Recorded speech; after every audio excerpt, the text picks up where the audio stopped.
Hey guys, welcome to my channel. Like always, I'm Brian.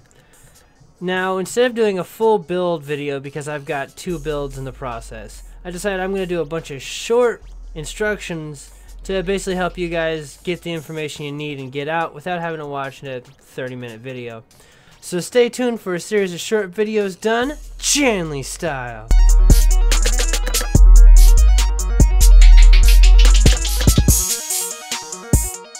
Today's short video will be installing a power supply. Now I'm going to be doing it in the Bitfenix Pandora back here. And even though the Pandora has a very unique way of installing the power supply, I think this idea will really carry over into pretty much every build. Installing a power supply can be really quick, but there are a few things that you need to consider because changing it later could be difficult. Most cases are pretty straightforward. You just come in this way, you put the power supply in, and then you screw it down. But that's not really the case here. As you can see, it doesn't want to go in. In the Pandora, you actually come in through the back right here. Other things you need to consider are placement of wires, where you want them to be, and then fan intake. Now, since this case has a fan intake on the bottom, I'm going to go ahead and put it this way. And the power supply was designed well enough that all the cables are on this side, so they'll be exactly where I need them to be for optimum hiding. The case in the power supply actually came with 2 kinds of hardware. So the case came with black, and the PSU actually came with silver screws. So you can decide which one you'd rather have, but since I'm going with a more black theme, I'm going to stick with the black screws.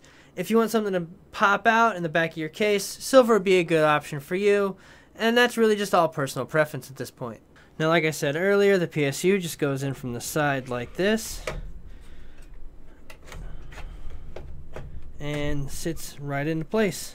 The rubber feet in the bottom of the Pandora actually allow the PSU to be at the perfect height to line up with the mounting holes in the back of the case. The last step in installing the PSU is installing the 4 screws from earlier, making sure that you secure it properly to the case. Since the PSU lines up so well with the back of the case, and the case cradles the PSU, I didn't need someone else to help hold it while I screwed it in place. Now I realize the PSU has most of the cables that you'll have to deal with when installing the computer in general. I decided to save that for a different video because I figured that's a task in and of itself. So this is just the PSU. I apologize if you guys are hoping for more. I will leave you with this fact that the way you bring the power supply, the 24 pin up this way, actually works a lot better than bringing it down from the top. And it all really depends on how your case has the holes optimized, and if you don't have a case like this, then you're probably just running it straight from there to there, which is also doable.